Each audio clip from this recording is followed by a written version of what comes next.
Buenas tardes a todos. Bienvenidos a una nueva edición del Aula Morán. Hoy tenemos un tema bien candente e interesante. Se trata de predicción estacional, interpretación, situación actual y perspectivas futuras. En la situación actual de sequía, yo creo que el tema no ha podido ser más oportuno y le doy las gracias a nuestro invitado de hoy, a Esteban Rodríguez Guisado, por avenirse a dar esta charla y luego posterior coloquio sobre el tema. Esteban es licenciado en Ciencias Físicas y máster en Geofísica y Meteorología por la Universidad Complutense de Madrid. Actualmente ocupa la jefatura de área de evaluación y modelización del clima y desde el año 2017 está trabajando en generación de predicción estacional operativa para AEMET y participando en proyectos sobre predecibilidad a escala estacional en el Mediterráneo, en proyectos de servicios climáticos, y es coordinador de una iniciativa de la OMM que se llama METCOF, el Foro Regional de Clima para el Mediterráneo. Este foro coordina a 34 países del Mediterráneo para producir de forma consensuada una predicción estacional para toda la región. Previamente a su incorporación al área de evaluación y modelización del clima, estuvo en teledetección y tiene también experiencia en estos temas. Bueno, le doy las gracias a Esteban por su participación. Recuerdo a todos los participantes que esta reunión está siendo grabada, de forma que el que no quiera que aparezca su imagen o su voz no tiene más que desconectar la cámara y si no quiere que aparezca su voz, intervenir a través del chat. Os pido a todos que desconectéis mientras va a intervenir Esteban vuestras cámaras y vuestros micrófonos sobre todo, y le doy la palabra a Esteban. Después de que intervenga él, pues tendremos, como es habitual, un debate, discusión sobre este tema tan apasionante. Adelante, Esteban, y muchas gracias de nuevo. El turno de palabra es tuyo. Muchas gracias, Ernesto, por la introducción y gracias a la AME por la invitación y la oportunidad de estar hablando hoy un poco de un tema que me apasiona, ¿no? Que es la predicción estacional y que es uno de los focos del trabajo diario. Efectivamente, como acaba de decir Ernesto, yo creo que es especialmente oportuno, ¿no? el hablar de predicción estacional ahora mismo en el contexto de sequía en el que nos encontramos. Es una información pues, sobre la que viene habiendo una demanda creciente, ¿no? y en estas semanas pues más aún. Y sobre la que yo creo que conviene un poco, bueno, pues hacer un recorrido intentando aclarar sus características, ¿no? Al final, la información meteorológica, la información de la predicción del tiempo, bueno, pues es algo con lo que llevamos conviviendo ya unas décadas, que forma parte de nuestra rutina diaria y que la condiciona. Y hay una gran demanda e interés de ese tipo de información, ¿no? Pero precisamente por ese mismo motivo, en la sociedad de hoy día en la que tenemos, bueno, pues una avalancha continua de información, bueno, pues a veces tenemos, especialmente sobre temas que suscitan interés, como este, pues informaciones de diferentes fuentes y a veces, pues no todas con el rigor que conviene, ¿no? O que pueden causar a veces cierta confusión. Entonces, yo creo que está bien que hagamos un poco un recorrido y voy a intentar ir de menos a más, explicando un poco los fundamentos, porque al final la predicción estacional, aunque habla de la atmósfera y de variables atmosféricas, no es una predicción del tiempo como tal, no es una predicción climática.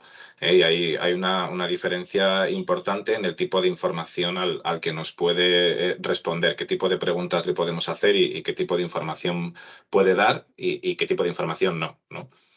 Entonces, bueno, vamos a ir haciendo un poco un recorrido por los fundamentos desde la variabilidad atmosférica, tiempo, clima, de la predicción, qué herramientas tenemos, cómo se hace la predicción estacional y qué perspectivas futuras tenemos. Bien. Al final, partiendo de un poco de cero, la atmósfera es un fluido que está en constante movimiento, ¿no? En esta animación, bien, no me importan tanto los contornos de colores que se ven abajo como la imagen de satélite que está detrás y que evoluciona durante varios días, las nubes. Para dar idea del el movimiento que tenemos continuamente en la atmósfera, lo cambiante que es y que este movimiento además obedece a ciertos patrones, ¿no? Tenemos en medias latitudes, latitudes medias, vemos continuamente bandas nubosas que se van moviendo, que se van desplazando. En los trópicos vemos zonas con menor nubosidad. En el Ecuador tenemos nubes de tipo convectivo. No, al final la atmósfera lo que está haciendo es moverse respetando una serie de normas y de patrones para transportar energía, ¿no? La gasolina que mueve la atmósfera, que genera todos los movimientos y la dinámica atmosférica, es la energía solar y el calentamiento diferencial que tenemos en las regiones ecuatoriales y tropicales, donde, bueno, pues por el ángulo de incidencia solar tenemos más densidad de energía por unidad de superficie, y latitudes polares, ¿no? La atmósfera, al ser un fluido, bueno, pues comienza un movimiento de convección para transportar este calor. Y claro, pues si tenemos además en cuenta que el planeta está rotando, bueno, pues tenemos una serie de restricciones adicionales que tenemos que respetar, de conservación de momento angular, de continuidad, ¿no? Con la que, bueno, pues todos hemos sudado, todos los que nos dedicamos a atmósfera, pues hemos sudado la gota gorda, pues para pegarnos con las ecuaciones y comprender bien la dinámica que sigue, ¿no? La atmósfera al moverse. Bien, ¿qué herramientas tenemos para hacer la predicción del tiempo, ¿no? Pues son los modelos meteorológicos. Los modelos meteorológicos lo que hacemos es, bueno, pues hacer una representación de la capa atmosférica discreta en celdillas, en una serie de puntos. Cuantos más de ellos, pues mayor capacidad computacional necesitaremos.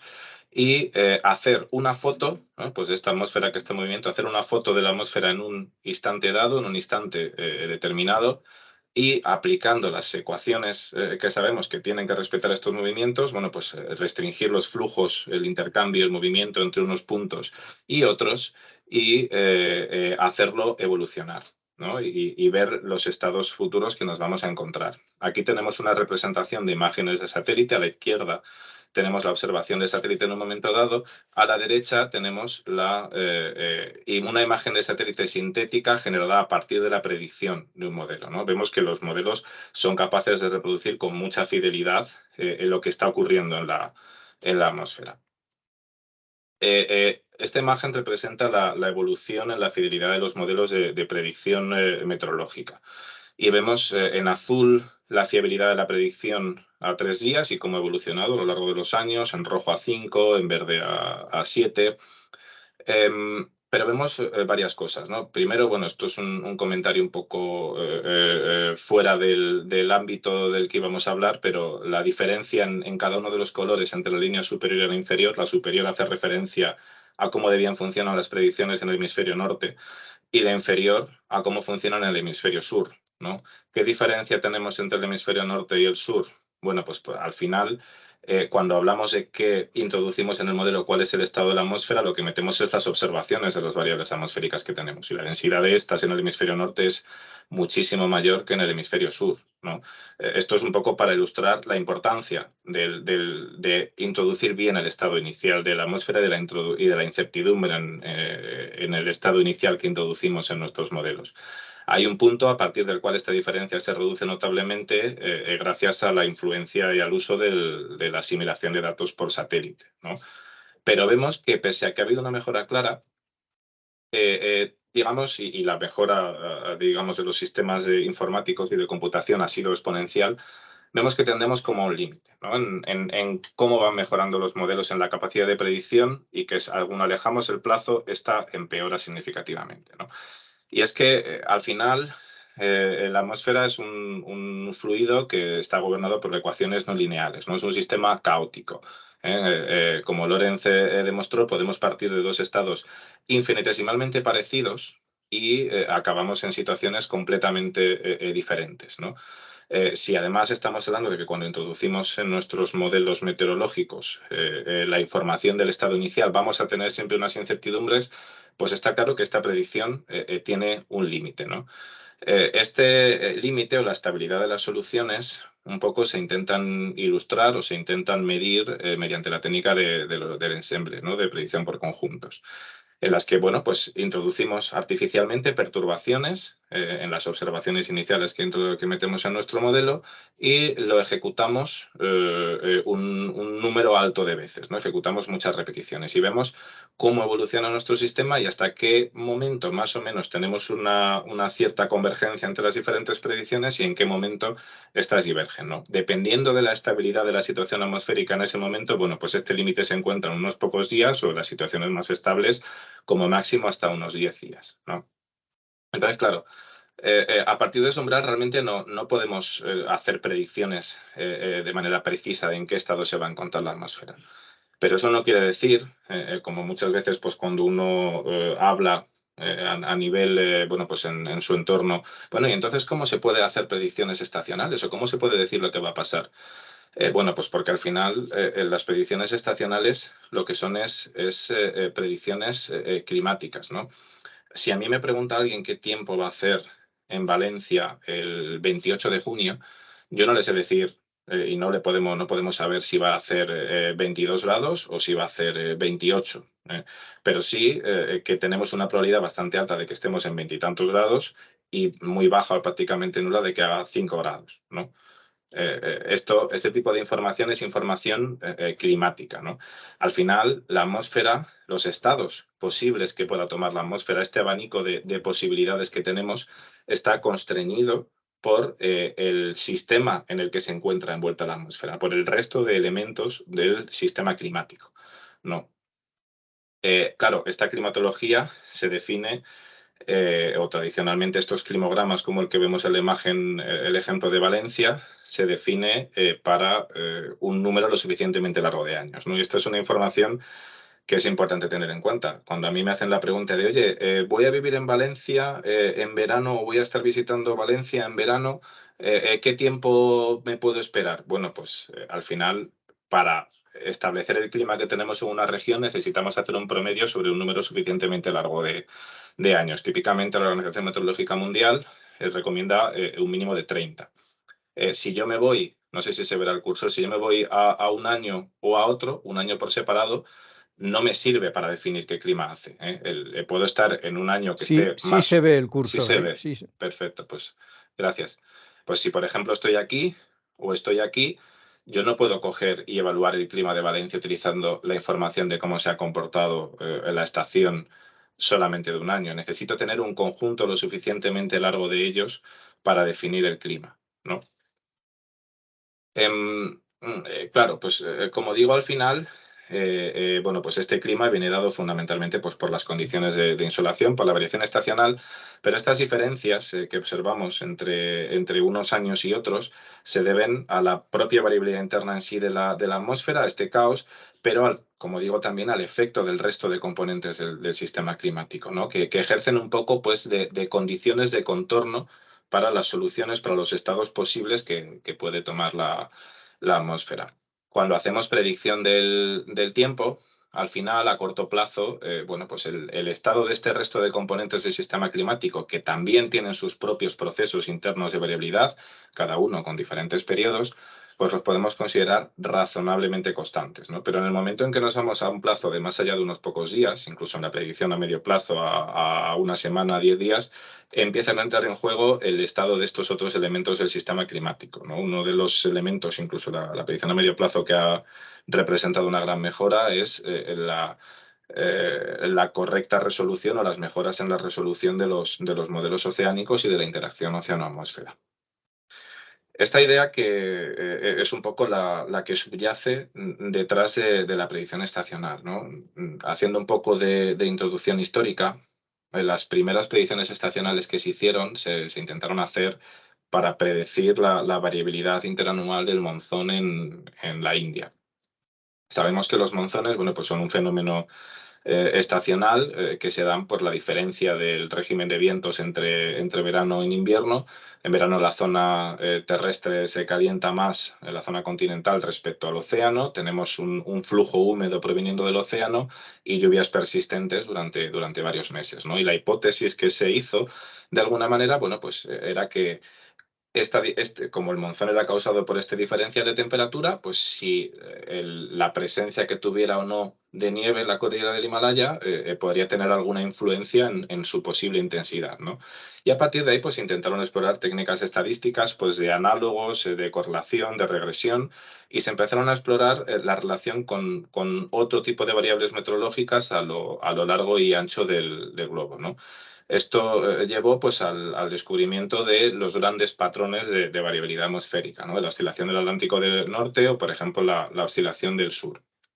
Cuando luego se continuó investigando, se introdujeron también en la exploración de medidas sobre variables oceánicas, pues se encontró que había una correlación muy alta entre lo que estaba ocurriendo con las anomalías de presión en esta oscilación del sur, este balancín de presión en la zona tropical del Pacífico, entre la zona occidental y la zona intermedia.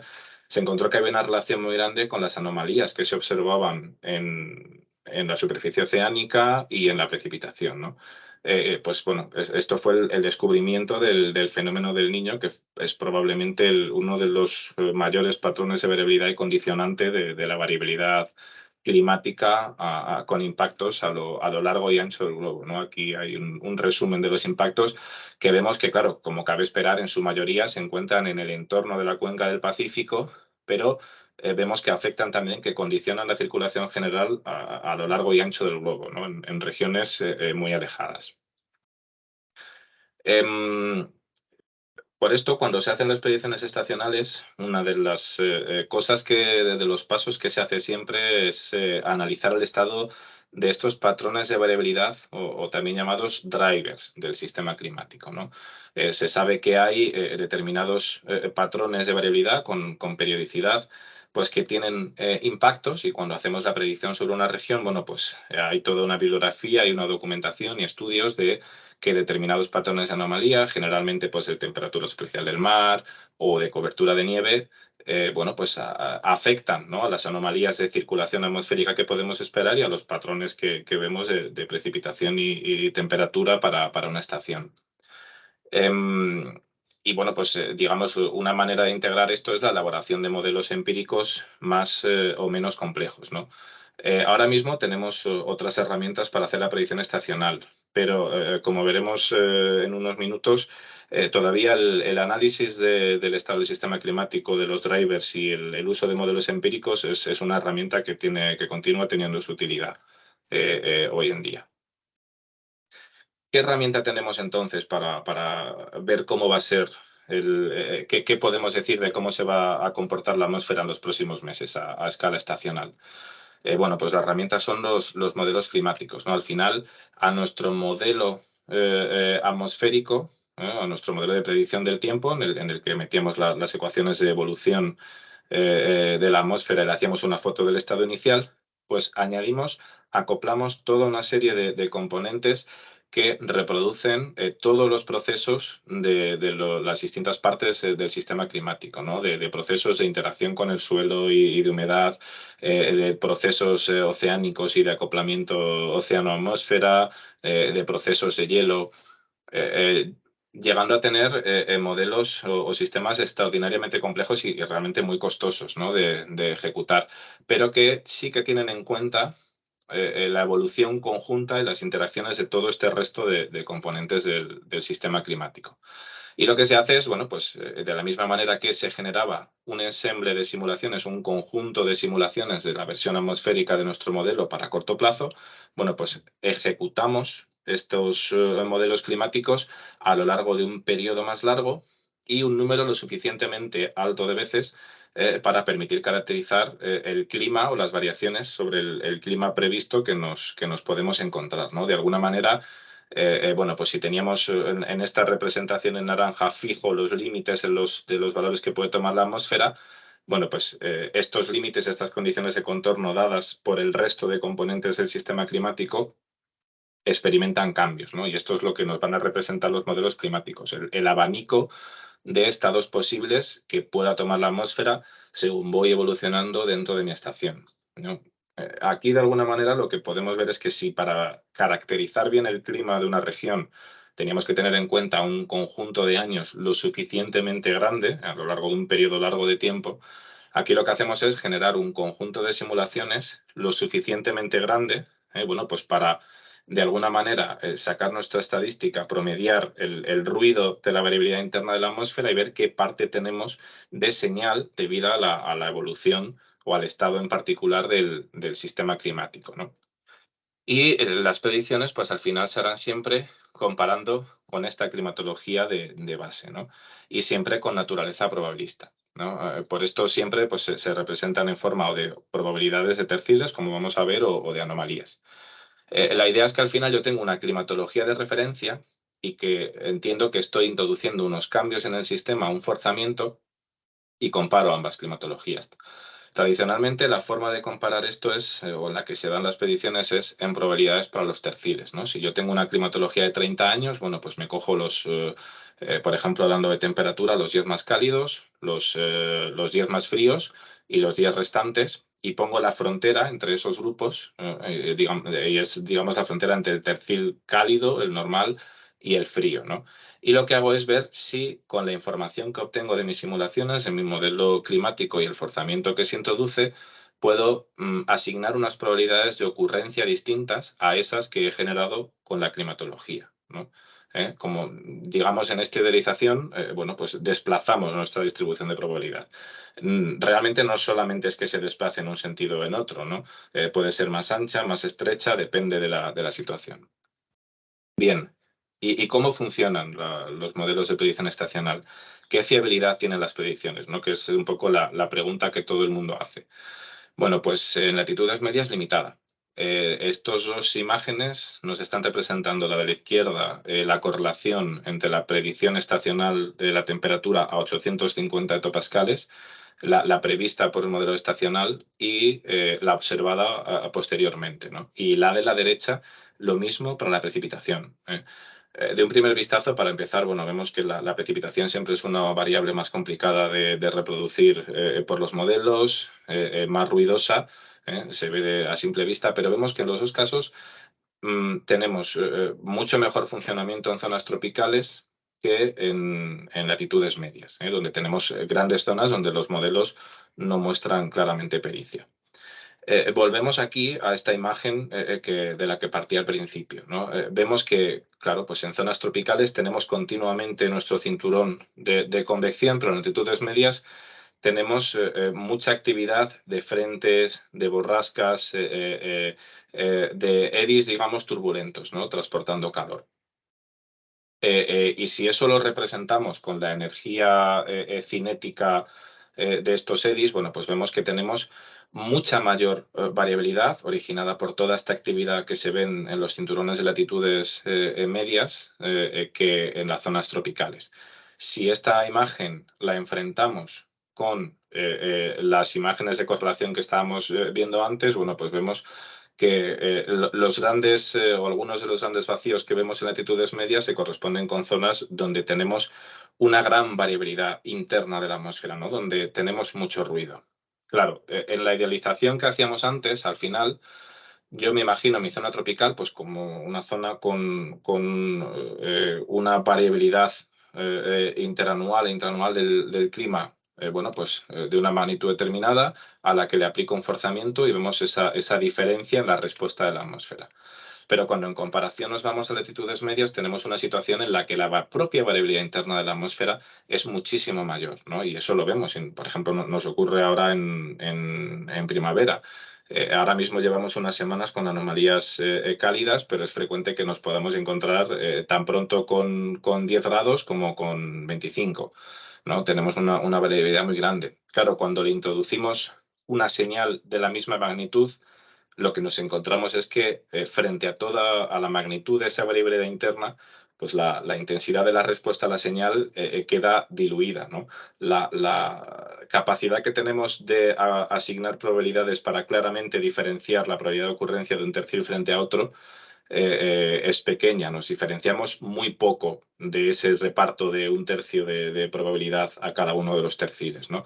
Y la pericia que tenemos es, por tanto, también más baja, ¿no? Esto es por lo que tenemos menor pericia en latitudes medias.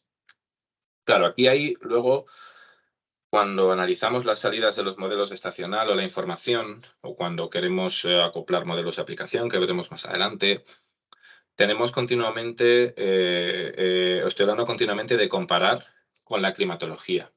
Pero hay que tener en cuenta que cuando hablamos de modelos climáticos, como he dicho antes, estamos introduciendo un montón de elementos diferentes, son sumamente complejos y tenemos continuamente intercambios de energía, flujos de energía entre unos componentes y otros, ¿no?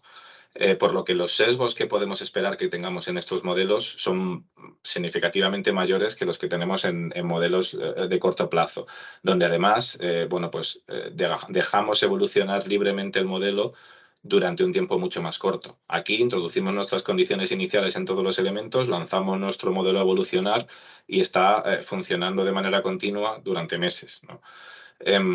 Entonces, claro, si yo cojo, aquí en verde representaría en esta figura mi ensemble de predicciones de mi modelo de estacional, ¿no? Y en azul, bueno, pues los estados posibles de la atmósfera basados en las observaciones, en la climatología, ¿no? Con su distribución de probabilidad a la derecha.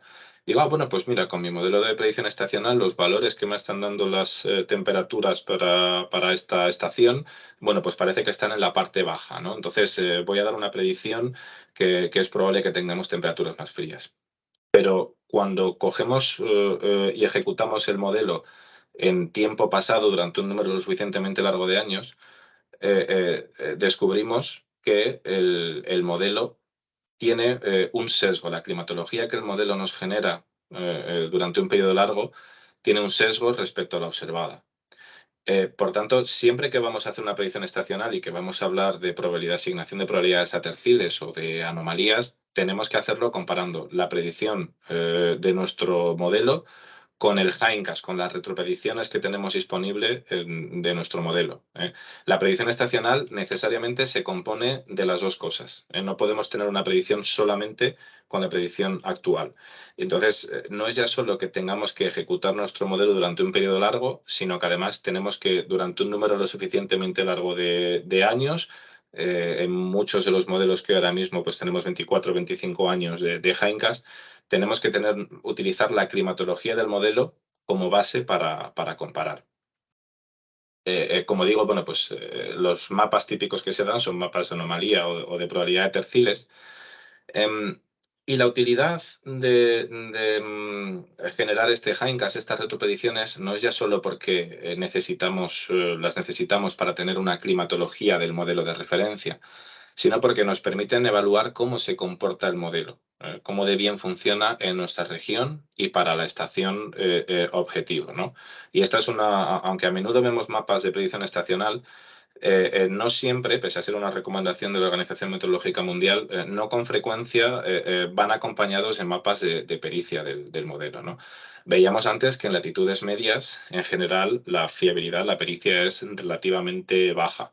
Pero esto no quiere decir que sea siempre así o que no se puedan utilizar. Lo que quiere decir es que hay algunas ocasiones, algunos procesos que los modelos capturan mejor y sí nos aportan algo de información útil y otros momentos en los que hay que tener mayor precaución con ellos o en los que no son capaces de darnos información adicional sobre la climatología, ¿no? Aquí en esta imagen lo que se está representando son en la fila superior la probabilidad de ocurrencia del tercio superior de temperatura a la izquierda y del tercio inferior a la derecha y debajo el área ROC, un índice que nos mide cómo se ha comportado el modelo a lo largo de un periodo largo de años, de 24 años, pintándonos en rojo las zonas en las que el modelo tiene una mayor tasa de acierto y en azul las zonas donde no. Donde utilizar una predicción basada únicamente en la climatología nos funciona mejor, ¿no? Y vemos que claramente hay zonas donde, bueno, pues alcanzamos valores razonables. En la zona, en este caso del este del Mediterráneo, tendríamos algo más diferido de las predicciones y en nuestra región no. ¿Esto quiere decir que es siempre así? Bueno, pues si incluso para una misma estación, si nos hacemos un ejercicio parecido, todos estos mapas serían de tercio inferior en colores amarillos y superior en colores verdes, probabilidades para los terciles de precipitación de diferentes modelos, y al lado de cada uno de ellos el área ROC para estos terciles. Pues vemos que tenemos salidas de diferentes modelos y que según qué modelo estemos utilizando, pues podemos tener mayor o menor fiabilidad, ¿no? ¿Por qué incido en esto? Pues porque al final, cuando hablamos de predicciones estacionales, estamos hablando sobre variables atmosféricas, casi siempre sobre temperatura y precipitación. Y claro, pues a menudo el público pues tiende a hacer los análisis de la misma manera que hace las predicciones a corto plazo. Y en la predicción a corto plazo, bueno, pues tomamos un modelo, cogemos las predicciones y nos podemos fiar. Pero lo que quiero ilustrar con esto es que los modelos de predicción estacional tenemos un número grande de ellos que en general nos suelen proponer resultados diferentes y que tienen también una fiabilidad, una pericia diferente, según la estación, según la región, va cambiando. No hay un modelo que diga, este es el modelo mejor, este es el modelo de referencia y me puedo fiar de estas predicciones. Siempre que hago predicciones, tengo que tener la información de la pericia a mano, ¿no? Aquí, bueno, pido disculpas porque de nuevo estamos representando la pericia, pero en este caso serían las zonas en azul en las que los modelos funcionan bien y en rojo las zonas en las que no. Pero cuando hago una predicción para invierno, en este caso para precipitación, tengo aquí un círculo rojo arriba en el centro, pues para representar que, por ejemplo, el modelo de Metophis o esta versión del modelo de Metophis, pues no discriminaba bien los terciles de ocurrencia de precipitación en invierno en la península ibérica. Y sin embargo, el modelo italiano, el del CMCC, pues funciona bastante bien, ¿no? Bueno, pues para la península nos quedamos con el modelo del CMCC, que parece que funciona mejor. Bueno, funciona mejor en invierno. Si nos vamos a ver lo que nos ocurre en verano, pues resulta que, bueno, pues los procesos que son relevantes para la predecibilidad de la precipitación en verano están mejor resueltos por el modelo de la Metophis, que funcionaba pero en invierno, y sin embargo el CMCC, que nos funcionaba mejor en invierno, en verano no, ¿no? Al final, lo que me encuentro es que la capacidad o la pericia de los modelos va a variar según la región, según la estación e incluso según el estado del sistema climático, ¿no? Entonces, en este sentido es importante, bueno, pues cuando se hacen predicciones estacionales, el tener en cuenta información de diversas fuentes, ¿no? Insisto en esto, pues de nuevo por lo que digo de que coger un mapa de una predicción estacional de un único modelo en general no es una práctica recomendable, ¿eh? Suele ser recomendable contar con la información de un abanico amplio de modelos y de la información de la pericia. En ese sentido, esta es una necesidad que entra dentro de las recomendaciones de la Organización Meteorológica Mundial, ¿no? Que establece una serie de requisitos para aquellos centros que ejecuten modelos climáticos y que deseen contribuir, que deseen generar predicciones climáticas a escala estacional, de manera que, bueno, pues se liberen todos los meses, se liberen más o menos en las mismas fechas, produzcan un hindcast lo suficientemente largo y con unas características razonablemente comunes, de manera que, bueno, pues permitan a los centros que se dedican a hacer la predicción estacional operativa disponer de un abanico de predicciones comparables entre sí y, por tanto, ser capaces de generar un ensemble multimodelo y tener información de diversas fuentes, ¿no? Que permita también discernir bueno, pues cómo de intensa es la señal, qué consistencia tenemos entre unos modelos y otros. Al final lo que tenemos que tener en cuenta es que toda esta parametrización compleja que hacíamos con los modelos, acoplando diferentes elementos, pues reproduciendo procesos de suelo, procesos de ozono-atmósfera, las interacciones, cada modelo, cada centro, bueno, pues sigue una estrategia determinada, aunque las leyes físicas son las mismas, pero siempre hay que tomar decisiones en cómo se introducen en los modelos, ¿no? Entonces, el cómo van, cada modelo tendrá sus errores y el cómo responden ante determinadas situaciones, pues va a tener cambios. El representarnos la información de un abanico lo suficientemente amplio de modelos también nos da una idea grande de, bueno, pues si tengo una señal clara y la mayoría de los modelos me están apuntando hacia patrones en la misma dirección o no. Lo habitual es que tengamos situaciones como la que estamos viendo aquí, ¿no?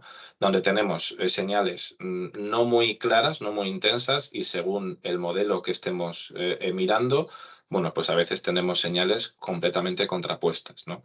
¿Qué ocurre? Que al final, si tengo señales en diferentes direcciones y de no mucha intensidad, pues cuando yo hago un ensemble multimodelo y me hago el promedio del ensemble, al final me quedo con grandes zonas que no me muestran una señal clara, ¿no? Entonces, aunque desde luego es mucho más recomendable la práctica de utilizar un multimodelo y un mapa procedente de un multimodelo, como por ejemplo puede ser el de Copernicus, en lugar de la información de un único modelo, bueno, normalmente para elaborar una predicción es recomendable mirarse con un poco más de detalle los diferentes escenarios que plantean los modelos y analizar un poco en qué se basan sus patrones de anomalía, agrupar si hay escenarios semejantes y ver un poco la consistencia que hay entre unos y otros, ¿no? Con esto, un poco lo que quiero ilustrar es que al final el ejercicio de hacer una predicción estacional va más allá de simplemente coger, mirar el mapa de un modelo y plantarlo, ¿no? Se analiza en general bastante información, se analiza información del sistema climático, de los drivers, se analiza la propuesta de los modelos, se ve si es consistente con lo que hay en la literatura sobre el impacto del estado de los drivers del sistema climático que se conocen. Y analizando toda esta información, se discute, se plantea un escenario más probable y bueno, pues acabamos llegando a unos mapas de probabilidad, ¿no? Como los que muestro en la figura, son el ejemplo de los que elaboramos en AEMET.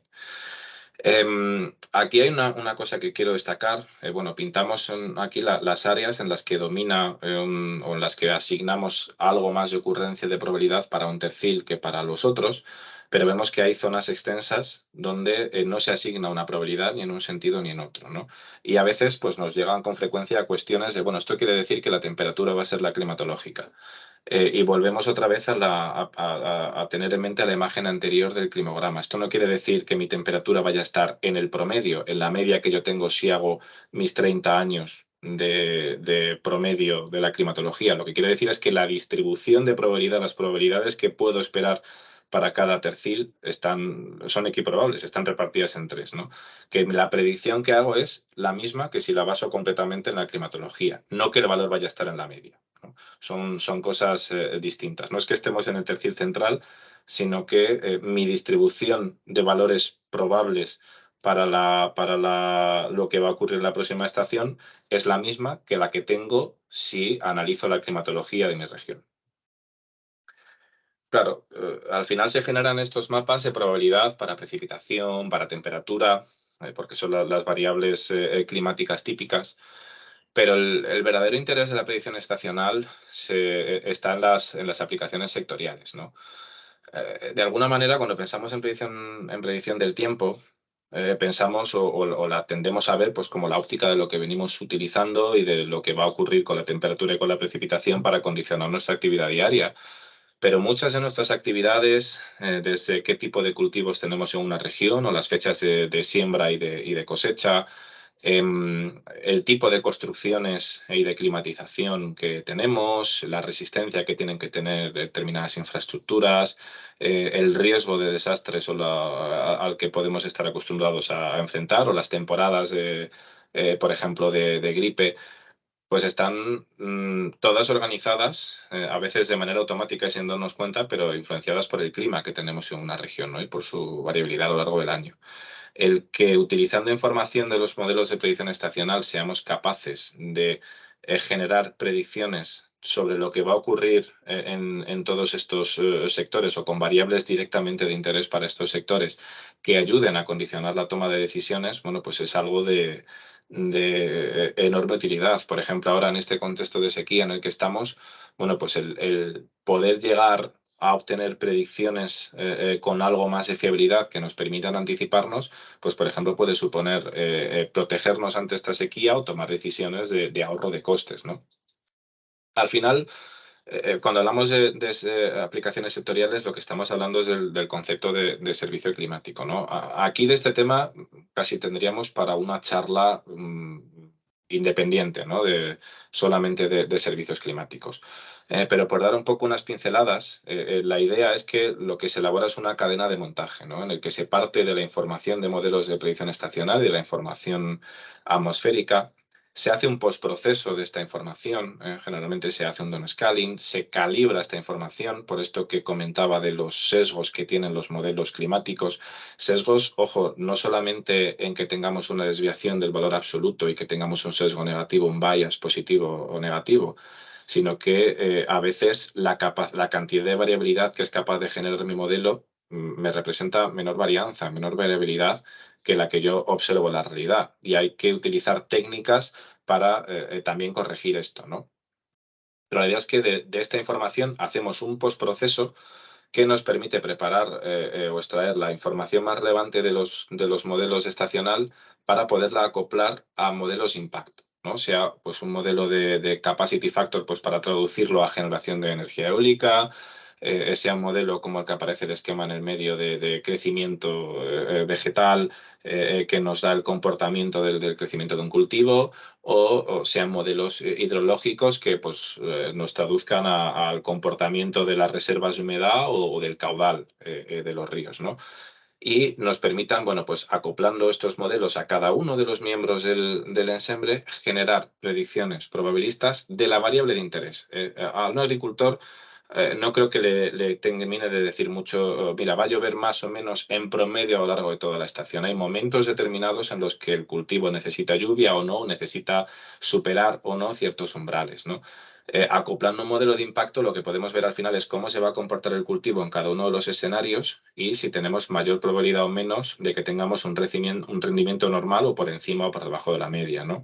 O si, por ejemplo, soy el gestor de un embalse, ver si, bueno, pues no tanto si la precipitación va a estar por encima o por debajo de la media, aunque está muy directamente relacionado, sino qué aportaciones voy a tener yo en mi embalse a la hora de tomar decisiones en la planificación hidrológica que yo haga, ¿no?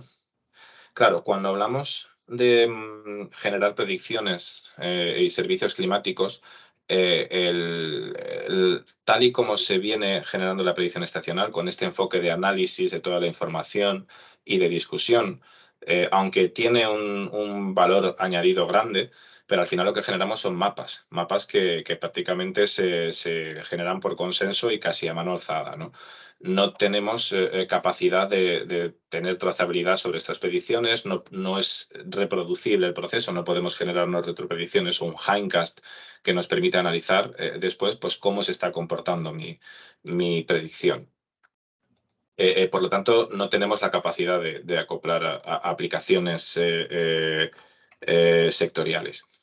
En ese sentido, esto es dentro de este gran interés que generan los servicios climáticos, es una necesidad que ha detectado la Organización Meteorológica Mundial y en el Consejo Ejecutivo, en uno de sus consejos ejecutivos, bueno, pues se tomó la decisión de fomentar la transición de estas metodologías para generar predicciones estacionales a metodologías objetivas, ¿no?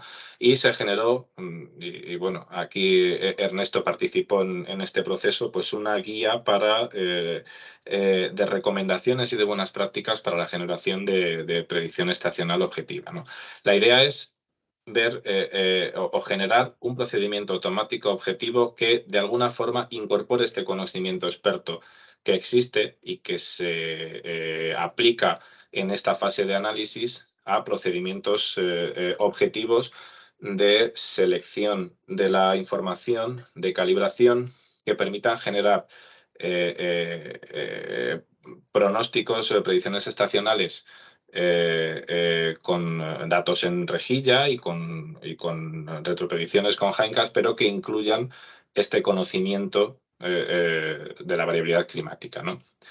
Esta imagen está sacada de esta guía de recomendaciones de predicción estacional Y un poco lo que propone es que el punto de partida sea, como cabría esperar, la información de los modelos climáticos de predicción estacional, que se utilice información observacional para hacer una calibración de estas predicciones y el conocimiento experto pues, para hacer una selección de qué tipo de información, de cómo se combina la información disponible, añadir información empírica para generar predicciones que ya cuenten, digamos, con esta información y que estén corregidas en sesgos y de alta resolución, ¿no?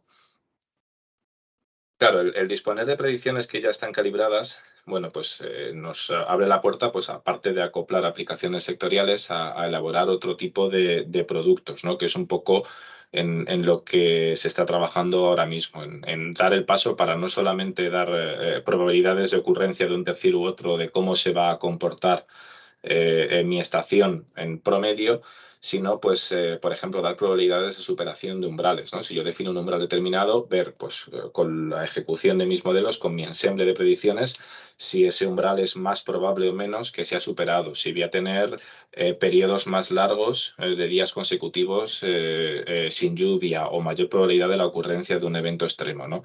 Por supuesto, esto va a seguir siendo una predicción de tipo probabilista, y va a seguir siendo comparada con la climatología observada, ¿no? Pero se trata de desarrollar otro tipo de índices.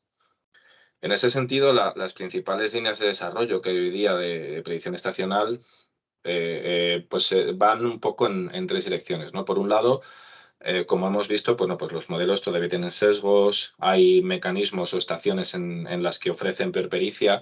Bueno, pues hay toda una serie de líneas de investigación en variabilidad climática, en qué mecanismos o fuentes de predecibilidad son relevantes para una región.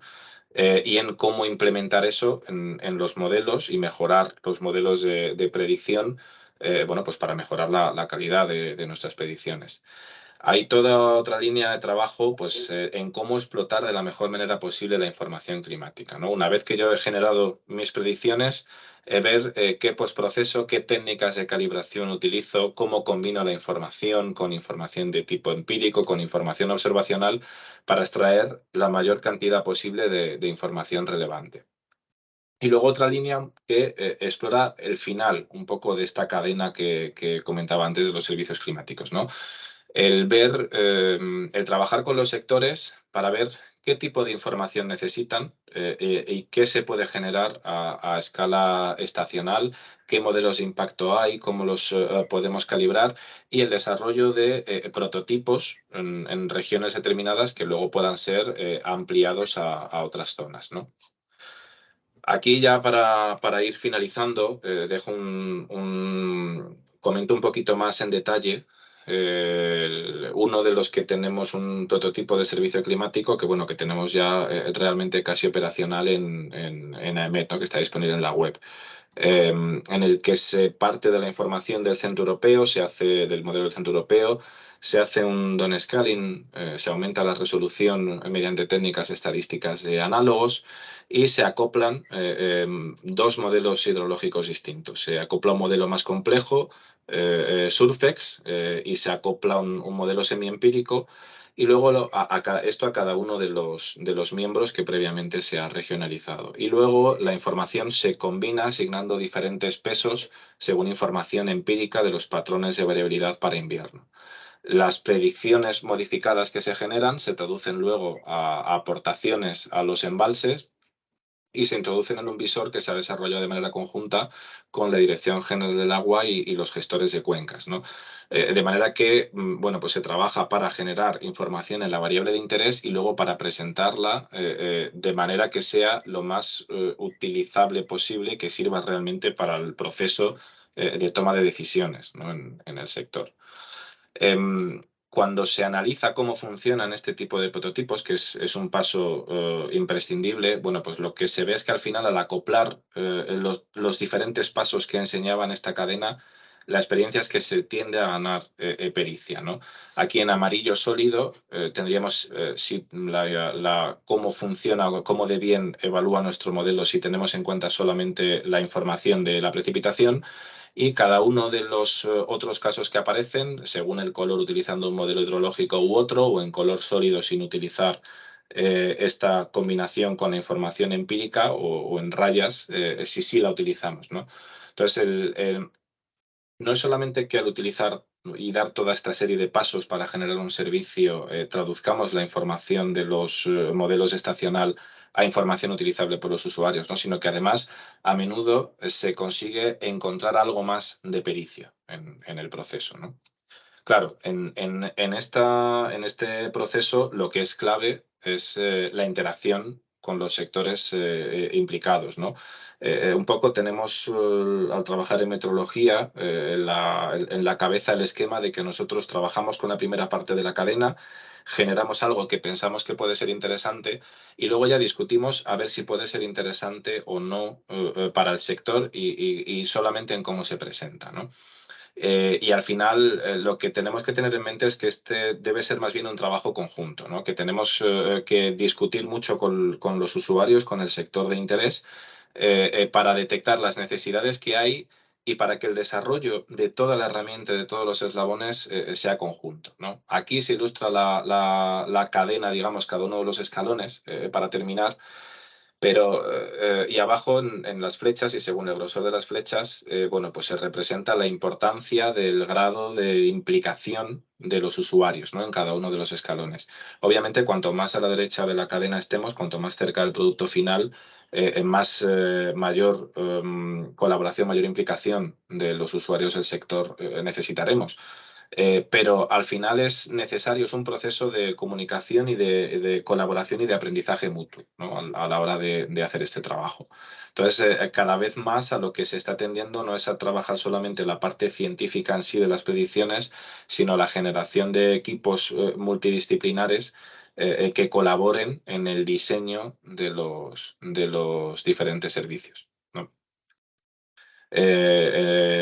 Bueno, yo creo que es un área realmente interesante que va a haber, que tiene ahora mismo muchísima actividad, muchísimos grupos implicados y bueno, que espero que seamos capaces de ir añadiendo productos, bueno, pues que sean útiles para la sociedad en los próximos años. A mí por lo menos me parece apasionante.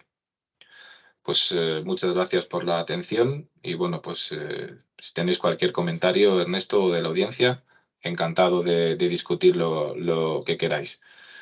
Muchas gracias, Esteban, por este recorrido en la predicción estacional.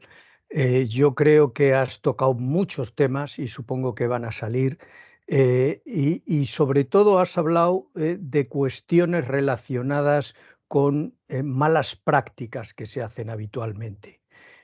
Has insistido en un tema que me parece muy importante. Si tú tienes una predicción, o un conjunto de predicciones, no tienes nada, no tienes nada. Necesitas la climatología del modelo.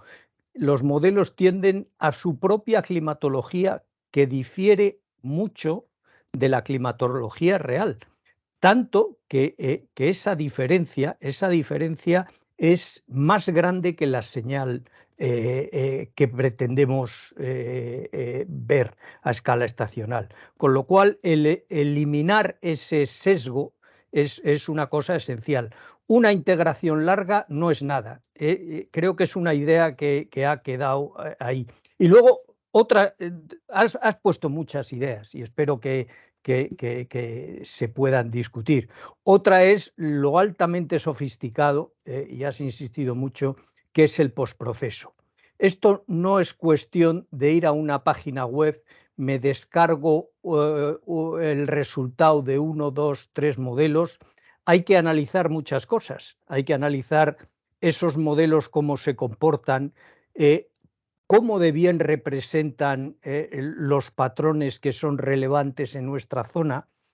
Pensemos, por ejemplo, en el patrón de la NAO, que es muy relevante en invierno para la precipitación sobre España. Pues si tenemos un modelo que no simula razonablemente bien el patrón de la NAO, pues ese modelo más nos valdría tirarle a la basura y coger otros modelos. Todo eso hace que este postproceso sea una parte esencial. Y yo creo que Bueno, has insistido y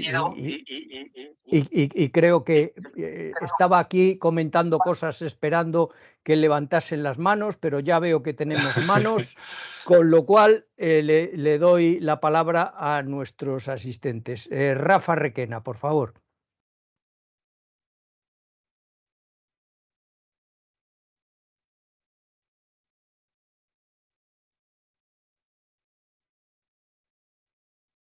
Rafa.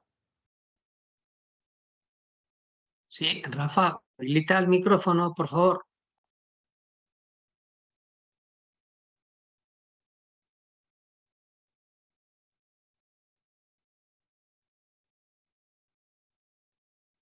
Bueno, parece que Rafa Requena tiene dificultades.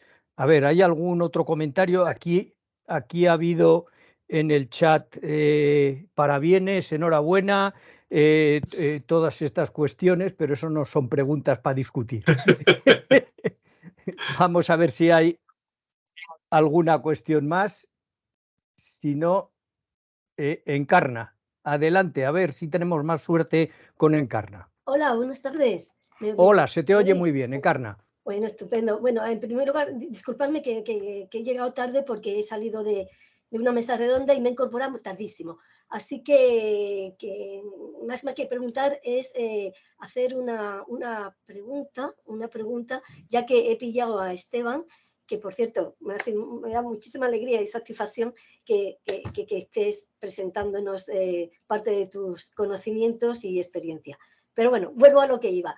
Que mira, he pillado la presentación cuando estabas mostrando los mapas de probabilidad de la predicción estacional, ¿no? Y yo cuando en las clases en algún momento las he mostrado a los alumnos y tal, pues siempre me he preguntado que claro, hacer una predicción, o sea, mostrar los resultados de 3 meses, que afortunadamente se van concatenando, ¿no? Actualmente, lo tengo ahora yo viéndolo, actualmente está disponible a la vista de cualquier ciudadano, abril, mayo y junio, ¿no? Entonces, yo me pregunto, claro, 3 meses son muchos días, ¿no? Y entonces yo me pregunto, ¿habría alguna posibilidad de que estos mapas, en lugar de 3 meses, fueran bimestrales, es decir, de 2 en 2 meses? Porque claro, 3 meses puede haber mucha variabilidad dentro de ese trimestre, ¿no? Entonces, aprovecho la ocasión, que ahí está el jefe, para ver si habría alguna posibilidad de cambiar eso. Pues ya está, ahí lanzada la pregunta. Bien, gracias, Encarna. Me alegro también de escucharte y gracias por la pregunta. A ver, esta es una cuestión que es recurrente también, ¿no?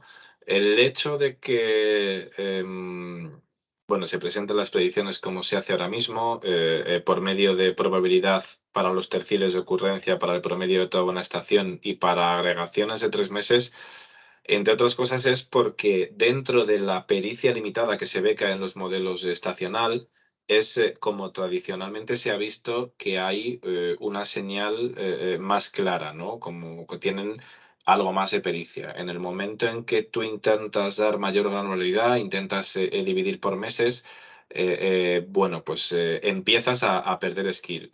Pero es una de las cosas en las que se trabaja, ¿no? Por ejemplo, hace poco Copernicus, los mapas que muestra, acaba de comenzar a liberar los mapas no solamente para promedios de 3 meses, sino para información mensual. En general, para el primer mes sí que todavía se conserva algo de pericia, ¿no? Lo que pasa es que, bueno, ya estamos en una escala que estamos solapando con la predicción subestacional.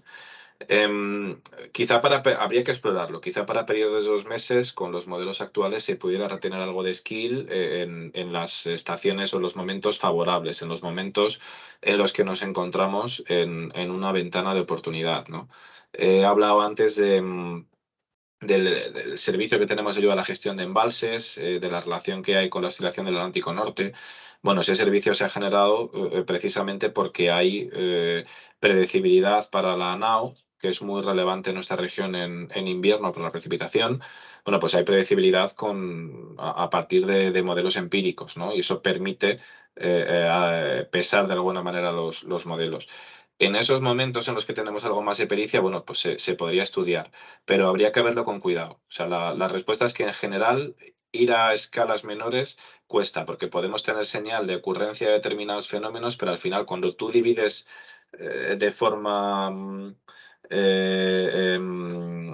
pues por la fecha de separación entre los meses, puedes tener fenómenos que te caían dentro del rango de tu estación y que te pueden ahora empezar a caer. Bueno, pues si tengo la probabilidad de una ocurrencia de un fenómeno en el cambio de año, a lo mejor me puede tener más tendencia a ocurrir el 20 y tantos de diciembre o el 5 de enero, en esa franja. Si hago la división por la fecha, bueno, pues pierdo esa pericia, ¿no?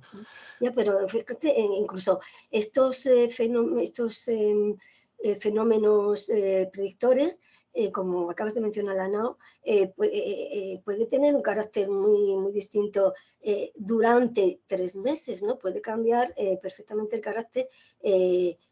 No me voy ahí a la semana, por supuesto que no, porque estamos hablando de predicción estacional, pero puede cambiar perfectamente de un mes a un mes, ¿no? Entonces, me parece que claro, luego resulta pues que ocurre como estoy viendo el mapa que se muestra ahora de los meses abril, mayo, junio, y el mapa de precipitación pues marca que quitando la parte del oeste peninsular, es decir, que coge Galicia y Portugal, el resto de España con un 33%, es decir, que no dice nada, no nos aporta nada, con un 33%, pues la predicción es pues ni una cosa ni otra, ni húmeda, ni neutra, ni seca. Es decir, y sin embargo, de momento lo que estamos viendo abril que es seco, ¿no? A ver qué pasa ahora en mayo o en junio, ¿no? Pero lo que quiero decir que quizás a veces metiendo, o sea, que ese periodo sea tan generoso, pues quizás tanto en el resultado como los precursores, pues que cambian mucho, ¿no? Con lo cual, en ese promedio ponderado, como sea, un promedio, por decir un término, esa influencia, mejor dicho, esa influencia de la NAO como otros tantos, pues claro, se queda difuminada al hacer un compendio de 3 meses. A mí me parece, aunque puedo entender el problema que dices, subyacente de la propia modelización, ¿no? Pero bueno, y aprovecho, dicho esto, es que me llama mucho la atención el resultado actual, ¿no? Que se muestra. Y dicho esto, has mencionado la NAO. ¿Hasta qué punto utilizáis la AMO? Que además he visto que mostrabas un mapa de él. La AMO, la oscilación, la multidecadal oscillation, o sea, la oscilación multidecadal del Atlántico. ¿Realmente la consideráis? No es una de las... bueno, voy ahora a incidir otra vez sobre la cuestión que planteabas al principio, pero bueno, empiezo por esto que me comentas del AMO. No es una de las cosas que consultamos directamente, aunque sí la miramos, ¿no? Miramos un poco todos los patrones o todos los drivers. Lo que ocurre es que luego al final también tienes que tener en cuenta varias cosas. Una de ellas es el plazo que tienes de Hindcast también para comprobar qué tal te están reproduciendo los modelos un patrón de teleconexión determinado. Entonces, claro, tenemos disponibles ahora mismo los modelos que están en Copernicus 24 años de Hindcast. Entonces, para sacar conclusiones claras del impacto, pues no te da. Con las observaciones, bueno, pues sí que se mira el impacto y se mira, porque muchos de estos patrones de variabilidad de baja frecuencia tienen influencia o bien directa o bien porque modulan otro tipo de teleconexiones de alta frecuencia, ¿no? Una de las cosas que se ha mirado en un proyecto en el que hemos estado trabajando en Medscope es hasta qué punto la fase de la PDO podía modular o no la influencia del niño en nuestra región, porque sí que se veían indicios del efecto que tiene al final del invierno, bueno, pues de que parece que pudiera ser más intenso me parece que recuerda que era con fases negativas de la PDO. Pero con ese tipo de... Perdón, Sí. es que como has mencionado la PDO, es decir, relacionado con el Pacífico y por tanto con el ENSO, con el niño, pero ¿no crees que la aportación que pueda, la información que pueda aportar las anomalías del Atlántico tropical como en latitudes más altas, es decir, precisamente la amo, no aportaría bastante, más que la PDO indirectamente a través del ENSO. Sí, sí, no digo que no lo miremos, miremos todo. Y de hecho, lo que ocurre en la zona del Atlántico tropical, el patrón de TNA en el Atlántico del Sur, el gradiente que hay, bueno, son índices que se miran y se miran las correlaciones. Pero al final, aunque hay señal y hay indicios más o menos claros, en el periodo en el que tenemos observaciones un poco más fiables, a veces se te mezclan señales de varios orígenes y en este tipo de patrones de larga frecuencia, el hecho de que tú te cojas la ventana en la que te calculas la correlación para calcularte el impacto, la mueves y la colocas en un sitio o en otro, la desplazas un poco, te cambia mucho los patrones, ¿no? Y esto lo digo porque es habitual el decir, bueno, pues es que o la gente, la respuesta es que ante este patrón de variabilidad, las respuestas que tenemos más lluvia o menos, bueno, pues es que hasta incluso con la propia NAO, que tenemos una relación muy, muy fuerte y muy directa, si cogemos diferentes ventanas, bueno, pues las zonas que se ven afectadas, un poco que presentan mayor correlación, también cambian, ¿no? Entonces sí que se mira, pero digamos que dentro de otra cantidad grande de información. No cabe duda que es difícil, no es fácil, sí. Vale. Y luego, por cerrar lo que me comentabas también antes, absolutamente, ¿no? Con esto que dices, yo tengo un valor promedio para toda la estación y ese valor promedio, bueno, pues puede, por ejemplo, un valor ligeramente por encima de lo normal y puede ser porque los 3 meses han tenido un valor ligeramente por encima de lo normal o puede ser porque el primer mes ha sido extraordinariamente frío, el segundo extraordinariamente cálido y es una información que no aparece dentro, ¿no? Lo que ocurre es que cuando intentas separar la estación en meses, bueno, pues pierdes pericia, ¿no? Al final siempre tienes que tener un equilibrio entre las necesidades y la demanda que hay de información y el presentar una información con un mínimo de fiabilidad. Pero precisamente en ese sentido es en el que va el de empezar a generar índices, el calibrar bien las predicciones y empezar a generar índices más allá de probabilidades para el conjunto de la estación en promedio, ¿no? El ver, oye, si es más probable que yo tenga episodios de calor intenso o de frío intenso dentro de la estación. Oye, si se me van a producir entre el 1 y el 15 de abril o entre el 25 de marzo y el 10 de abril, pues no lo sé. Pero sí el poder empezar a dar probabilidades de ocurrencia de determinados fenómenos, pues que se sepa que tienen impacto, claro, porque es determinante, sí, estoy completamente de acuerdo. Pero digo que tiene que ser un equilibrio y desde luego cada producto que vayas a proporcionar lo tienes que verificar y tienes que estar seguro de que estás dando una información, bueno, pues que te está aportando algo útil y que tiene un mínimo de pericia, ¿no? Y por último, aprovecho y ya veo que hay dos participantes que también quieren preguntar. Una cosita, y ya aprovechando el producto tal como está, se podría, no sería tan difícil, creo yo, a la hora de transmitir, de discriminar mejor el resultado, es decir, en lugar de dar la probabilidad por terciles, hacerlo por cuartiles, y entonces pues habría mejor discriminación, habría un poquito más de finura en la información, ¿no? Volvemos a lo mismo, claro. Al fin y al cabo A mí es los resultados y luego pues separar los resultados, es una simple estadística, ¿no? Sí, claro, sí, a eso es a lo que vamos. De hecho, bueno, si no recuerdo mal, por ejemplo, la información que se presenta también en Copernicus creo que se puede representar por quintiles. Ahora volvemos a lo mismo, la pericia que tenemos o no, ¿no? Si ya a menudo nos encontramos y si te vas siguiendo los mapas de estacional, tú ves una señal en un sentido o en el otro y ves que a menudo a las probabilidades que se da cada tercil son de un 40%, de un 35%, de un 50% en temperatura en verano, bueno, sí que se van dando valores más altos.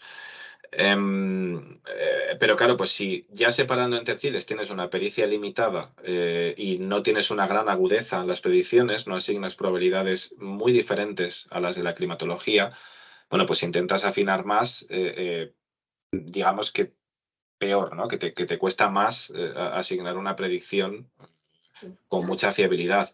A ver, en eso se está trabajando ahora mismo. Hay diversas líneas de trabajo, ¿no? Y aparte de la mejora de los modelos climáticos y de la mejora de la resolución y de incorporar diferentes procesos, Una de las cosas en las que se está trabajando es en el incremento de un orden de magnitud en el número de miembros de los ensembles, ¿no? Porque al final, computacionalmente, se ve que por el mismo coste que tiene aumentar ligeramente la resolución, bueno, pues nos proporciona una información más fiable sobre extremos. Si yo en vez de tener 40 miembros tengo 250, bueno, pues puedo empezar a dar más información sobre extremos y afinar un poco más en esto que dices, ¿no? O sea, quiero decir, que no se está dando, pero que es una de las cosas en las que se está trabajando, en poder Vale, afinar un poco gracias. más en esta línea.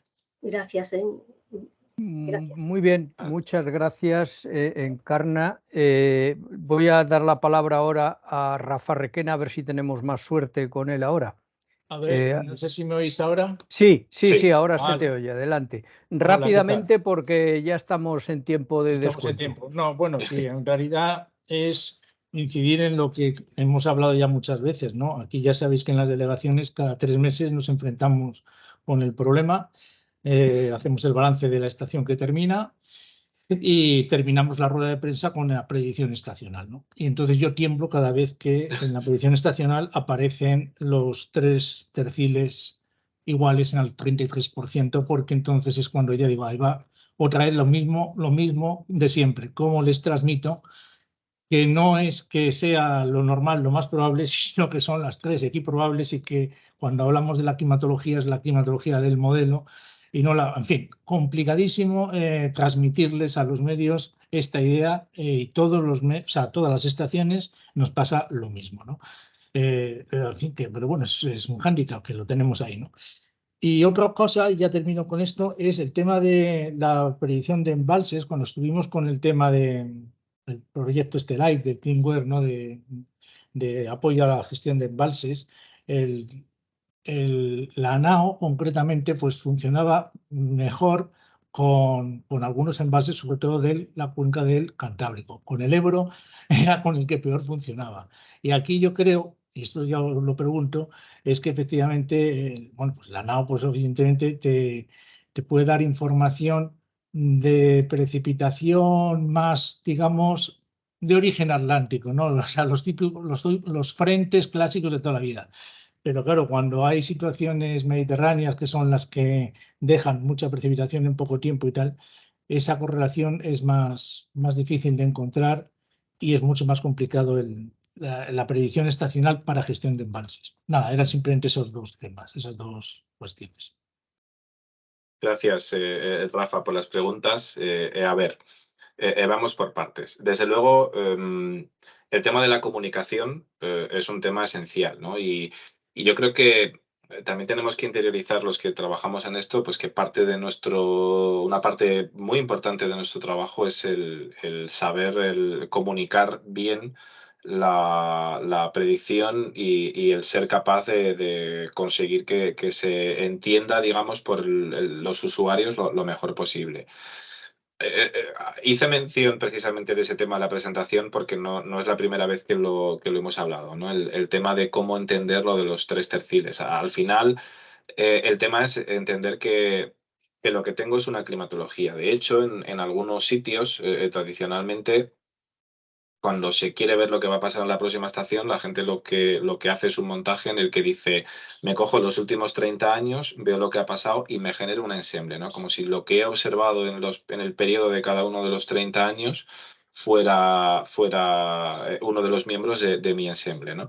Y tengo una distribución de probabilidad que es exactamente la de la climatología. Bueno, pues es que cuando se da eso, cuando se deja el mapa sin asignar ninguna probabilidad mayor a ninguno de los terciles, es exactamente eso lo que quiere decir. Pero claro, ahí está el intentar hacer entender que cuando se dice que es la climatología, no es la climatología de nuestro climograma como algo estático en el que la temperatura promedio de invierno son 23,7 grados, sino que es que la temperatura promedio de invierno en los últimos X años son 23,7 grados, más menos algo, ¿no? Unos intervalos que es lo habitual que ocurra, ¿no? En este caso, pues el valor de los terciles nos da una idea de la dispersión que yo puedo esperar en las temperaturas.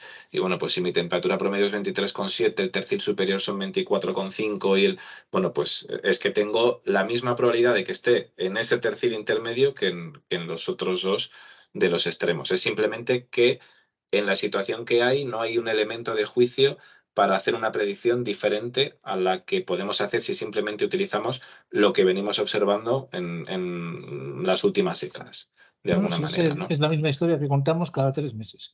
Cada 3 meses repito la misma historia. Y este otro tema que comentabas de la NAO está claro, ¿no? Obviamente, si esto se ha hecho de esta manera es porque, como digo, bueno, pues se ha visto que por un lado la predicción del modelo del Centro Europeo, las pasadas de septiembre y de octubre sí que tienen capacidad predictiva para la NAO de invierno.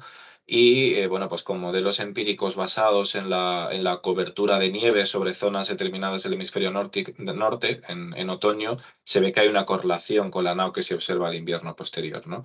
Pero claro, la correlación de la NAO con la precipitación, bueno, pues es buena en zonas de la vertiente atlántica. De hecho, el Cantábrico no es de las zonas en las que hay mayor correlación, aunque hay más que en la vertiente mediterránea, ¿no? Todo lo que es el cuadrante centro y sur, las dos mesetas, Extremadura, Andalucía, sobre todo, o excluyendo el tercio este, son las zonas que tienen más correlación.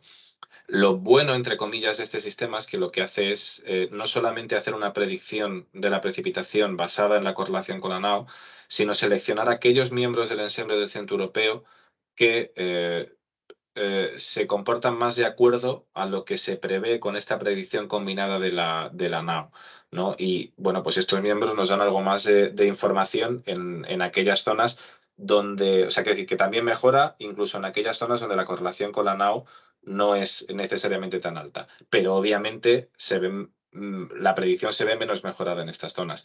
La idea y esta investigación que digo que se está haciendo en fuentes de predecibilidad, bueno, pues es el buscar otros elementos de juicio, el buscar ventanas de oportunidad, predecibilidad sobre otros patrones de variabilidad que tengan impacto sobre otras regiones, ¿no? Y poder mejorar la predicción lo más posible en todas las áreas. Por ejemplo, el DVD alemán hace una cosa parecida y obtiene algo de mejores resultados, teniendo en cuenta predicciones para otros patrones de variabilidad relevantes en la región, el East Atlantic y el Scandinavian. Pero en general, la predecibilidad de esos patrones es menor. Ahora, esto es trabajo que hacer, ¿no? Al final hay muchas líneas, muchas ideas y manos para ponerte a trabajar con ello, pues desgraciadamente muchas menos de las que nos gustaría. Pero desde luego, claro, en esa línea es en la que se quiere trabajar y somos conscientes de que hay ahí campos de mejora. O sea, ahora mismo tenemos en mente varias líneas en las que estamos empezando a movernos, ¿no? Para ver si podemos introducir mejoras. Muchas gracias, Esteban. Vamos con Carlos Rivero. Adelante, Carlos, rápidamente, ya la última. Hola, ¿qué tal? ¿Cómo estáis? Pues, hola, ¿qué tal? Adelante. Yo vengo del lado de los usuarios, trabajo en Endesa y en Endesa estamos aquí presentes, no solamente yo, sino también Antonio de Sande y Manuel Salguero. La verdad es que, bueno, muchísimas gracias por el contenido de la presentación, porque en el sector energético el tema de las predicciones estacionales es cada vez de mayor interés, y no solamente es que sea de más interés, sino que se está empezando poco a poco a entender razonablemente bien lo que significa esto. La discusión es de los terciles, pues imaginaos igual que podéis tener vosotros un problema ante la prensa, entiendo, pues nosotros ante nuestros compañeros es una cosa que es completamente bizarro a veces explicarlo, y sobre todo son predicciones que suelen ser como, no sé cómo decirlo, un poco como héroe o villano, en el sentido de que si una predicción una vez acierta es que las predicciones estacionales son una auténtica maravilla y entonces vamos a muerte con ellas, y en cambio un fallo en una predicción estacional, pues el caso más dramático en general está siendo todo lo relacionado con el frío en invierno, el consumo de gas, guerra de Ucrania, precios de la luz disparándose. Ahora mismo la meteo cada vez juega un papel más importante en en el sector energético. Entonces, un fallo en una predicción estacional prácticamente es que la predicción estacional está castigada de por vida dentro de esa empresa hasta que alguien se olvide y se vuelva a acordar o se cambie la directiva y alguien vuelva a utilizar algo, ¿no? Pero, bueno, en general transmitiros que por parte del sector energético es algo que utilizamos muy a menudo, a veces nos quedamos, a veces no, pero bueno, daros las gracias en ese sentido. Y luego, la pregunta realmente es que nosotros internamente, pues bueno, pues analizamos resultados de diferentes predicciones estacionales, utilizamos Copernicus. Endesa sabéis que depende de Enel, del grupo energético italiano. Y con un grupo global, pues nos dedicamos a analizar predicciones estacionales y decidir más o menos pues, cuáles nos podemos creer y cuáles no.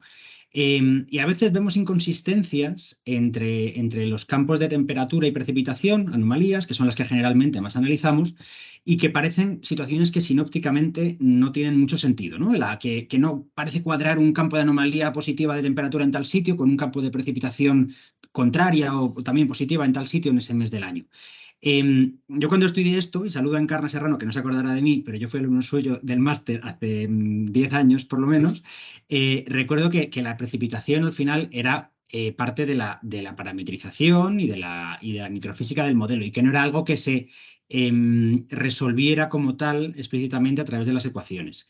La pregunta es si esto también es así o similar para el horizonte estacional, no solamente hablando de predicciones del medio plazo, y si tiene sentido esto que estamos haciendo, porque nos vemos muchas veces analizando con los compañeros italianos diferentes salidas del System 5 o del que sea y decimos, no nos lo creemos, lo descartamos, parece inconsistente, parece que no tiene sentido.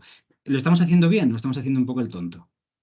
A ver, cuando me dices que analizáis los campos, quiero decir, cuando veis inconsistencias, ¿es porque vais con la información diaria, día a día, viendo que hay inconsistencia o para un agregado de tiempo, en anomalías agregados? Para un agregado. Vale, es que hay varias cosas.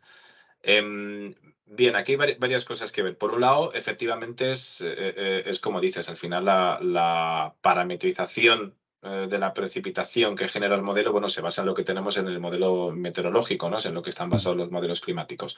Pero cuando tú ves una predicción de precipitación del modelo, tienes de alguna manera como dos fuentes, a escala estacional me refiero, como dos fuentes de incertidumbre. Una es, bueno, pues que el modelo, comparando con las observaciones, que el modelo te esté acertando con los patrones de anomalía en la circulación que vayan a ocurrir luego en la realidad, ¿no?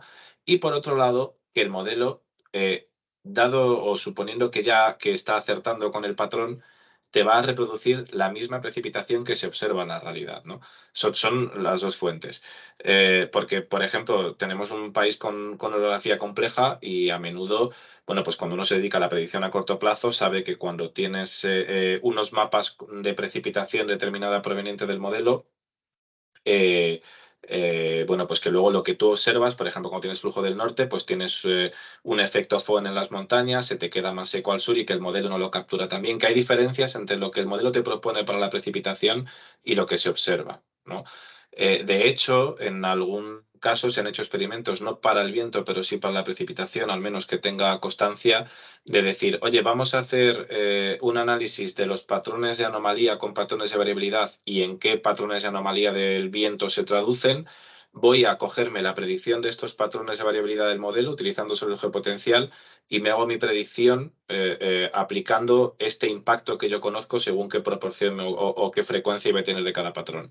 Y funcionaban tan bien o incluso mejor en algunas zonas como directamente la predicción de la variable viento que daba el modelo, ¿no? O sea, que puede ocurrir, bueno, pues que a veces, teniendo en cuenta además la escala a la que funcionan los modelos climáticos, la resolución que es más burda que la de los modelos de predicción a corto plazo, te puede ocurrir, ¿no? Que la representación, sobre todo cuando vas a nivel local, no sea tan buena y que tengas ahí también una fuente de error, no solamente en que no estés acertando con las anomalías.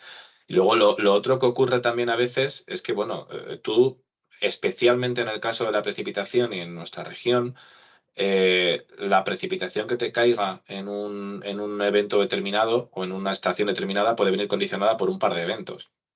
A lo mejor tú tienes al principio cuando de has la comentado estación... lo de la agregación, el nivel diario de la agregación, entiendo Era que por es esto. ahí. Efectivamente. Por ejemplo, una de las cosas que incluso miramos cuando hacemos la estacionada al final de mes para los 3 meses siguientes es, bueno, que vemos en la predicción a medio plazo, porque es que, por ejemplo, en otoño en muchas zonas del Mediterráneo tienes estos eventos de precipitación en los que te pueden caer 200 litros o 300 en un día y con lo que te ha caído en un solo episodio ya tienes carácter húmedo para toda la estación, aunque luego no te caiga nada más. Mientras que la temperatura, bueno, pues tú vas haciendo el promedio en lo que vas observando las anomalías a lo largo de los 3 meses, puedes tener un patrón determinado, pero la precipitación es que te ha venido condicionado por lo que te ha pasado en 2 días de los 90. ¿no? Exacto. Y si ahora miramos, de hecho, una predicción estacional para julio de precipitación y vemos una anomalía positiva de precipitación, siendo la climatología del modelo y de la realidad de julio una precipitación bajísima, pues puedes decir, uy, qué lluvioso, y a la vez, qué caluroso se prevé. Pero claro, es que igual esa lluvia es de un día y es Claro, suficiente como para hacer una anomalía positiva. Claro, es que ese es el tema, ¿no? Efectivamente, que la lluvia te puede caer en poco tiempo y luego además otros 2 factores más. La magnitud que tú ves de las anomalías de precipitación, bueno, pues depende de cuál sea tu precipitación en tu climatología. Si yo en este mes sé que mi precipitación típica son 3 litros, pues Claro. una precipitación de 6 me aparece como una anomalía positiva, pero realmente como magnitud de precipitación no es mucha. Eso Aún está así, claro. lo que sí te digo es que a la hora de mirar las predicciones, mi recomendación ahora mismo sería mirar la predicción del primer mes por separado, por ejemplo, ahora que estamos en abril, la predicción de mayo, pero a partir de ahí mirar mes a mes, especialmente tan lejos como julio. Peligroso. Sí, diría que hay poco skill. No es algo que recomendaría o al menos que haría solamente si puedo tener generados unos mapas de skill para juzgarlo, ¿no? Para protegerte de alguna forma ante esto. Para decir, bueno, cuando lo evalúo cómo se ha comportado esto en otros años, mira, da la casualidad que el modelo sí está capturando procesos y me da algo de pericia, pero a priori mi impresión sería que es complicado que tengas una pericia razonable mirando mes a mes a 3, 4 meses vista, ¿no? Entendido. De todas formas, gracias por la pregunta, porque además esto que has comentado desde vuestro punto de vista es muy interesante y va en el sentido de lo que comentaba al principio, hablando de la colaboración, del diálogo y del aprendizaje mutuo, ¿no?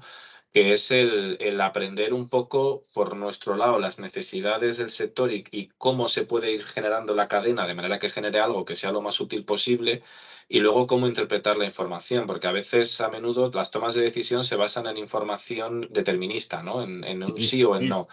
Y claro, que Ahí lo hay, hablamos Sí. perdón, disculpa que te interrumpa, pero ahí hay 2 cosas a nivel, por la visión que tenemos como de corporativa, se juntan 2 cosas. No solamente es la dificultad que tiene la interpretación, digamos, mental de una predicción probabilista, que la tiene, sino ya directamente es la dificultad que tienes de ingestar una predicción probabilista en un sistema numérico dentro de una empresa que hace una predicción, pues, por ejemplo, de Exacto. precios de la electricidad. Eso es muchas veces un condicionante mayor que el propio concepto de probabilidad de terciles, quintiles, cuartiles, lo que quieras comentar. Claro, eso es. Ahí tendrías, digamos, 2 formas de funcionar, ¿no? Una de ellas es no ingestártelo en tu modelo una vez, sino si tienes un ensemble con 50 realizaciones, ingestártelo las 50 y ver qué distribución de probabilidad de los escenarios que tu modelo da al final de la cadena tienes.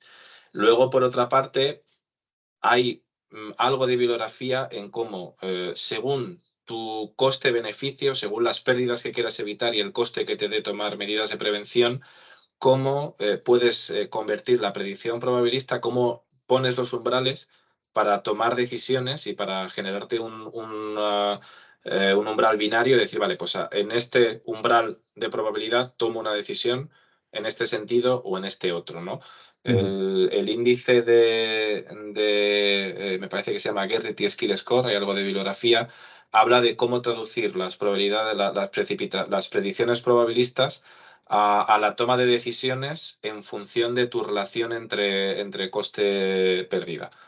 O sea que y eso a eso es a lo que me refiero, que bueno, que hay que darle vueltas y trabajar conjuntamente para ver cómo extraerla. O sea, aquí en cada eslabón de la cadena tenemos para discutir, para trabajar, pero ya hay cosas hechas en esa línea. Es uno de los campos de discusión y muy interesante también. Me apunto lo del Guerrity para echarle un ojo y bueno, de todas Muy formas a bien. vuestra disposición para cualquier cosa que os podamos ayudar en el sentido de entender cuál es la visión o cuáles son las necesidades de alguna forma desde el mundo empresarial.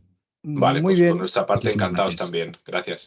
Muchas gracias. Yo creo que la intervención de Carlos ha preparado el camino para tener una sesión dedicada a servicios climáticos. Creo Sí. que, y no es que quiera comprometerte aquí sobre la marcha, pero posiblemente podemos hablarlo para más adelante. Comprometidos quedamos.